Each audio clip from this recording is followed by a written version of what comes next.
ಈ ವಾರಕ್ಕೆ 10 ಲಕ್ಷ ಕೊಡ್ತೀನಿ, ನೆಕ್ಸ್ಟ್ ಸೀಸನ್ ಕರೆದ್ರೆ ನಿಮ್ಮನ್ನು ಬಿಗ್ ಬಾಸ್ಗೆ? ಸರ್ ದುಡ್ಡು ಕೊಟ್ರೆ ಹೋಗ್ತೀನಿ. ಮತ್ತೆ ಅಲ್ಲಿಗೆ ಬಂದ್ರಲ್ಲ ಕರ್ದಾಗ ದುಡ್ಡು ಕೊಟ್ರೆ ಕೇಳ್ತೀನಿ, ದುಡ್ಡು ಕೊಟ್ರೆ ಹೋಗ್ತೀನಿ, ಯಾಕೆ ಹೋಗಲ್ಲ ಸರ್? ನನಗೊಂದು ಉರಿ ಇದೆ, ಒಂದು ಜೀವನದಲ್ಲಿ ಬದುಕಿ ಒಂದು ಸಿನಿಮಾ ತೆಗಿಬೇಕು. ಬಿಗ್ ಬಾಸ್ ಮೇಲೆ ಸಿನಿಮಾ ಮಾಡ್ತೀರಾ?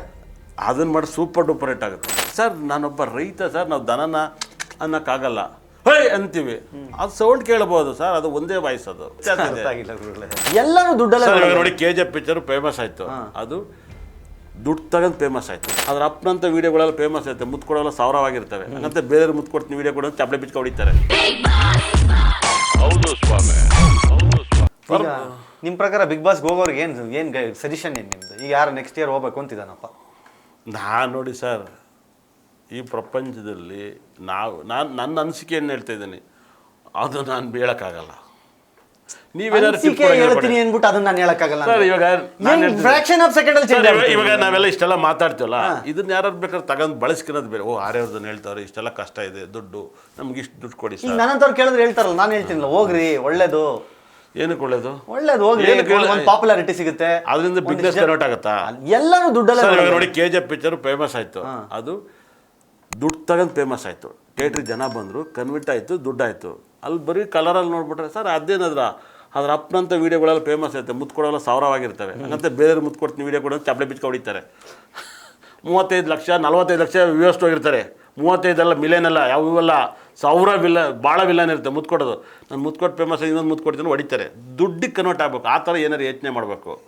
ಜನಕ್ಕೆ ಮನೋರಂಜನೆಯನ್ನು ಕೂಡ ಅದು ಓದೋನಿಗೆಲ್ಲ ದುಡ್ಡಾಗಬೇಕು. ಯಾಕಂದರೆ ಅವ್ರ ಹಿಂದೆ ಇವತ್ತು ಬೇಗ ಎಲ್ಲ ದುಡ್ಡಾದ್ರೆ ಮಾಡೋನ್ಗೆ ಏನು ದುಡ್ಡು?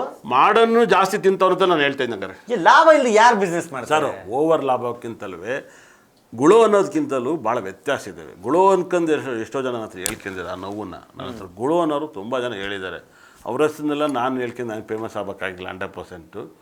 ನನಗಂತ ನಂಬರ್ಸು ನಕ್ಷತ್ರಗಳೇ ನನ್ನ ಫೇಮಸ್ ಮಾಡಿದ್ದಾವೆ 100%. ಸರಿ, ಇವಾಗ ಮತ್ತೆ ನಾನು ಕೇಳ್ತೀನಿ, ನಿಮ್ಗೆ ನಿಜವಾಗ್ಲೂ ಏನು ಅನ್ಯಾಯ ಆಯ್ತು ಬಿಗ್ ಬಾಸಲ್ಲಿ? ನೀವು ಅಲ್ಲಿ ಅದಕ್ಕೆ ಕರೆಕ್ಟ್ ಆನ್ಸರ್ ಇಲ್ಲಿ ತಂದು ಕೊಟ್ಟಿಲ್ಲ. ಹೊರಗಡೆ ಬಟ್ಟೆ ಹೇಳಿದ್ರಿ, ಪೆಟ್ರೋಲ್ ಹೇಳಿದ್ರಿ, ಮತ್ತೊಂದು ಹೇಳಿದ್ರಿ. ಸರ್ ಬಿಗ್ ಬಾಸ್ 4ನೇ ಸಲ ಕೇಳ್ತೀನಿ, ಬಿಗ್ ಬಾಸ್ ಅಲ್ಲಿ ನಿಮಗೆ ನಿಜವಾಗ್ಲೂ ಏನು ಅನ್ಯಾಯ ಆಯ್ತು? ಸರ್ ಬಿಗ್ ಹೊರಗಡೆ ಹಾಕಿದ ತಪ್ಪ ಅಂದ್ರೆ ಅಲ್ಲ ಅಂದ್ರಿ ನೀವು. ಏನು ನಿಮ್ಮನ್ನ ಹೊರಗಡೆ ಹಾಕಿದ ತಪ್ಪ ಹಂಗಾದ್ರೆ ಕೇಳದ್ನಲ್ಲ, ಗೆದ್ದವ್ರು ಗೆಲ್ಬಾರ್ದಿತ್ತ, ಗೆದ್ದಿದ್ ತಪ್ಪ ಅಂದ್ರೆ ಅದ್ ಹೇಳಲ್ಲ ನಾನು ಅಂದ್ರಿ. ಅವನ್ ನಾನು ಯಾಕೆ ಅದನ್ನ ಹೇಳಿ ಹೊರಗಡೆ ಹಾಕಿದ ತಪ್ಪು ಅಂತ ಹೇಳಿ ಅರ್ಥ ಮಾಡ್ಕೋಬೇಕು. ಹೊರಗಡೆ ಹಾಕಿದ ತಪ್ಪು ಅಂದ್ರೆ ಅವ್ನು ಗೆದ್ದಿದ್ ತಪ್ಪು ಅಂತ ಅರ್ಥ ಅಲ್ವಾ? ನನಗೆ ಅದು ಗೊತ್ತಿಲ್ಲ ಸರ್. ಗುರುಗಳೇ, ನನ್ನ ಹೊರಗಡೆ ಹಾಕಿದ ತಪ್ಪು ಅದು ಏನು ಗೊತ್ತಾ ಸರ್? ನಾವು ಪಾಠ ಹೇಳ್ಕೊಟ್ಟೋದ್ ಮಕ್ಕಳು, ನಾವೇ ಪಾಠ ಹೇಳ್ಕೊಟ್ಟಿದ್ದೀವಿ. ನಿಮ್ಮನ್ನ ಗೆಲ್ಸಿದ್ರೆ ಅದೇ ಬಿಗ್ ಬಾಸ್ ಅಲ್ಲಿ ಗೆಲ್ಸಿದ್ರು ಇದನ್ನ ಮಾಡಿ ಅಂತ ಮುಂದೆ ಕೇಳಿರುವೆ. ಏನಂತ? ಊಟ ಕೊಡಿ ಸರಿಯಾಗಿ, ಅಂದರೆ ಊಟ ಕೊಡಿ, ಒಳಗಡೆ ವಿನ್ನಿಂಗ್ದು ಏನಾರು ವಾರ ಪಾನ್ಸರ್ ಕೊಡಿ, ಅದನ್ನೆಲ್ಲ ನಾನು ಹೇಳಿರುವೆ. ಗೆದ್ದಿರು ಹೇಳಿರುವೆ. ಸೋತಿದ್ನಿ ಅಂತ ಹೇಳ್ತಿದ್ದಂತೆಲ್ಲ ನಾನು ಸೋತಿಲ್ಲ ಸರ್. ಯಾಕಂದರೆ ನನಗೆ ಯಾವ ವಾರನೂ ಎಲ್ಲ ವಾರನೂ ನಾನು ಬೆಸ್ಟ್ ಪರ್ಫಾರ್ಮೆನ್ಸ್ ಕೊಟ್ಟಿದ್ದೆ. ನಾನು ಸೋಂಬೇರಿದ್ದಾನೆ. ಯಾಕಂದ್ರೆ ಗೊತ್ತಾ, ನನಗೆ ಈಜಿ ಅಂದರೆ ನಾನು ಚಿಕ್ಕ ವಯಸ್ಸಿಂದ 5 ವರ್ಷದಿಂದ ನಮ್ಮ ತಾಯಿ ಬಿಟ್ಟಿದ್ದೆ ಜಮೀನು. ಶಬರಿಮಲೆಗೆ ಪ್ರತಿ ವರ್ಷ ಪಾದಯಾತ್ರೆ ನಡ್ಕೊ ಹೋಗ್ತೀನಿ. ಇದಕ್ಕಿಂತ ಕಷ್ಟ. ಈಗ ತೊಳೆಯೋಕ್ಕೂ ಅದೇ ನೀರು, ಕುಡಿಯೋಕ್ಕೂ ಅದೇ ನೀರು ಹಿಡ್ಕೋಗಿದ್ವಿ. ಆ ಥರ ಬದುಕಿದ್ವಿ ನಾವು. ಈ ವಾರಕ್ಕೆ 10 ಲಕ್ಷ ಕೊಡ್ತೀನಿ, ನೆಕ್ಸ್ಟ್ ಸೀಸನ್ ಕರೆದ್ರೆ ನಿಮ್ಮನ್ನು ಬಿಗ್ ಬಾಸ್ಗೆ? ಸರ್ ದುಡ್ಡು ಕೊಟ್ರೆ ಹೋಗ್ತೀನಿ.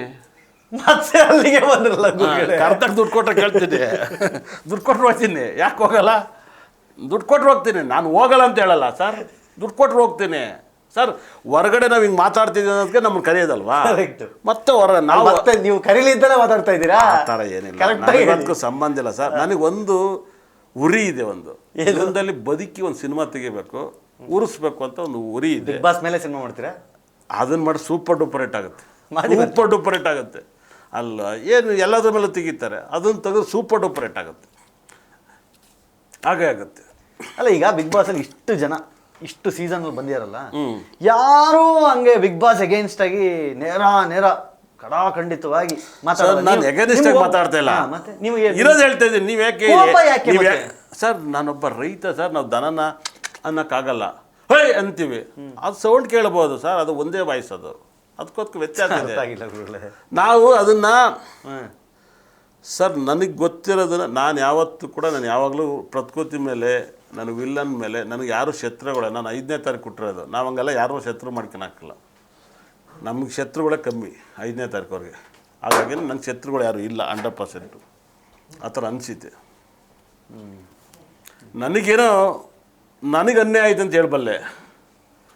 ಹಾಗಾಗಿ ಬೇರೆ ಇನ್ನೇನು ಹೇಳೋಕ್ಕಾಗಲ್ಲ.